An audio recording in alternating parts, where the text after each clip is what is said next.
Hello, welcome back, and we've now reached part 3 of this course, and we're finally going to be talking about garbage collection. In the last chapter, I pointed out some of the optimizations that the virtual machine makes with the creation of objects. We now know that sometimes it places objects on the stack, and also because of the use of the string pool, it might not even create some objects if it detects there's already a matching string for the one we're trying to create. But for this chapter, and actually most of this section of the course, I'd like us to put this information to one side and to continue to work on the basis that all objects are created on the heap as separate objects. Whilst we know this is not completely true, it's a good enough assumption and it's a good starting point for us to be able to learn about garbage collection. One of the big differences between Java and some other programming languages that you might have used, such as C, are that when you've finished using an object in Java, you don't have to tell Java that it's no longer needed. The virtual machine works this out automatically. In languages like C or C++, the exact opposite of this is the case. For any object on the heap in these languages, the programmer must include code that tells the language that you've finished with this object. In C, you do this by calling a function called free.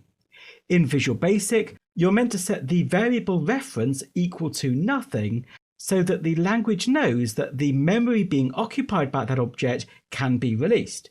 If you don't do this, then, well, certainly in earlier versions of that language, the memory that was being used to store the object would never be released. In fact, in some languages, even when your program finishes running, the memory occupied by objects that you haven't freed up will still be in use, and the only way to free it up is going to be to restart your computer. If the computer's a web server, well, we really don't want to have to do that on a regular basis. This type of fault is called a memory leak, and if it occurs, it's a horrible problem because your program is actually compromising the integrity of the computer that it is running on. If you're running programs that have a memory leak, then over time, more and more of your computer's memory will get used up, and eventually your computer will start to slow down and eventually crash. Memory leaks are the nastiest form of a fault that a computer program can have. They're hard to detect and might be thought of as harmless because it can take such a long time before the impact is seen, and yet when the impact does happen, it can be catastrophic. Finding memory leaks is incredibly difficult, and for programmers of languages like C, working out the exact point that an object is no longer needed can be very hard. So the good news is that Java decided to solve this problem by being a so-called managed language. This means two things. Memory leaks should be avoided because, firstly, Java runs on a virtual machine. The point here is that when you call the new keyword in Java to create a new object, you aren't actually taking memory from the operating system.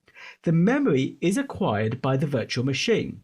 The virtual machine is actually just another program written in C, and this C program will control the request for memory objects from the operating system, and it controls the freeing up of memory when objects are no longer needed. So we can think of the virtual machine as deciding when to put in the call to the free function that C needs to release memory. It's pretty safe to assume that the designers of the virtual machine have correctly ensured there are no leaks in this implementation. If there were some leaks, well, there'll be plenty of bug reports about it, and I'm sure we'd know. So if we assume that the virtual machine is correctly implemented, an operating system level memory leak in Java should be impossible. If it does happen, it's certainly not the fault of the Java programmer.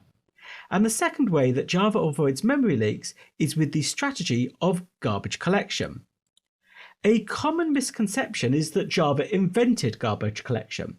Well, it didn't. It was actually invented in 1959 with the Lisp programming language. However, Java made the concept of garbage collection more popular, and today other programming languages use this concept, particularly Microsoft's .NET framework.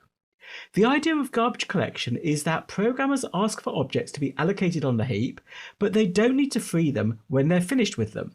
Instead, an automatic process will analyze the heap, and it aims to work out which objects are no longer needed, and any unneeded objects can be deleted and the memory that they occupy can be freed up.